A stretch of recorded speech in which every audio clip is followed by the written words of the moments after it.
चला आज आपण बनवूया उपासाचं शेंगदाण्याचा झिरका। त्याच्यासाठी लागणारे सामान शेंगदाणे भाजलेले, 2 पळी तेल आणि हिरवी मिरची।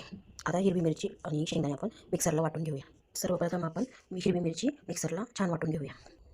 हिरवी मिरची वाटून झाल्यानंतर आपण मिक्सरला शेंगदाणे वाटून घेऊया। थोडंसं पाणी घालून, थोडंसं पाणी घालायचं। हे बघा आपण कसं चिकन असं शेंगदाण्याचं कूट वाटून घेतलेलं आहेत। आता हे छानपैकी वाटून घेतलंय बारीकसं। आता आपण गॅस पेटवूया।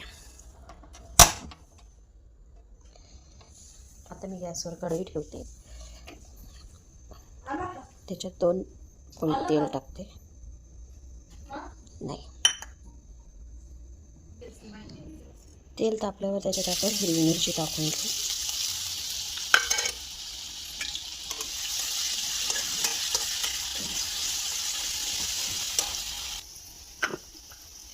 त्याच्यात आपण आता शेंगदाण्याचा झिरका टाकून घेऊया। वाटेल शेंगदाण्याचा टाकून घेऊया।